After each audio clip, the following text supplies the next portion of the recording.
نبوت سے پہلے بھی خوب کمایا ہے، نبوت سے پہلے خوب کمایا ہے، نبوت کے بعد نبوت کی ذمہ داریوں کی وجہ سے کمانے کی ضرورت نہیں پڑی، ورنہ نبوت سے پہلے اللہ کے نبی نے تجارت کو ترجیح دی ہے۔ انبیاء میں حضرت داؤد، حضرت سلیمان، حضرت ایوب، یہ سب وہ انبیاء ہیں جو بڑے بڑے مالدار انبیاء گزرے ہیں۔ صحابہ میں حضرت صدیق اکبر، حضرت عمر، حضرت عبد الرحمن، حضرت عثمان، یہ سب وہ رضی اللہ تعالیٰ عنہ مجمعین وہ صحابہ ہیں جنہوں آج کل کے بڑے بڑے مالداروں کی جھوٹیوں کو نہیں پہنچتے ہیں۔ پتا چلا مالدار بننا یہ نبوت کے خلاف نہیں ہے، مالدار بننا صحابیت کے خلاف نہیں ہے، مالدار بننا ولایت کے خلاف نہیں ہے۔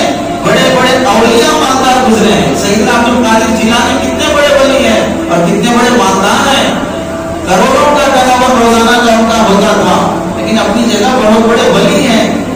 مالداری ولایت کے خلاف نہیں ہے، بس دولت اور مال دل میں نہ ہو، وہ جوتیوں پہ ہو، وہ جہاں رہنا وہاں پر ہو۔ ایک بزرگ کے پاس ایک آدمی حاضری کے لیے بڑی عقیدت سے گیا کہ اللہ والے ہیں ملاقات کر کے آئیں گے، تو دیکھا انہوں نے گدھے کو اور گھوڑے کو باندھنے کی جو کھوٹا ہوتا ہے وہ کھوٹا سونے کا لگا کے رکھا ہے، سونے کا کھوٹا ہے، اسے گدھے کو باندھ کے رکھے ہیں۔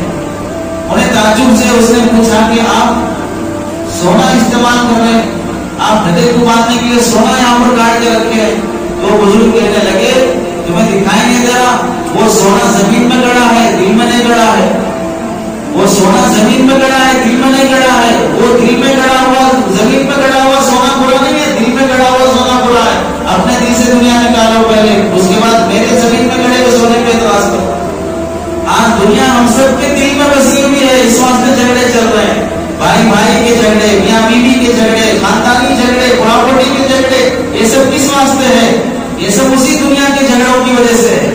تو مال اللہ کی بڑی نعمت ہے، کمانے کی کوشش کرنا چاہیے۔ جو مسلمان صبح سے شام تک ریڑھی پر، ٹھیلے پر، آٹو میں، فٹ پاتھ پر، کہیں پر بھی اپنے سامان کی آواز لگاتا ہے کہ 20 روپے میں لے لو، 30 روپے میں لے لو، 100 روپے میں لے لو، جتنی دیر اس کی زبان سے یہ جملے نکلتے رہیں گے اتنی دیر اللہ اسے ذکر کرنے کا ثواب لکھتے رہیں گے۔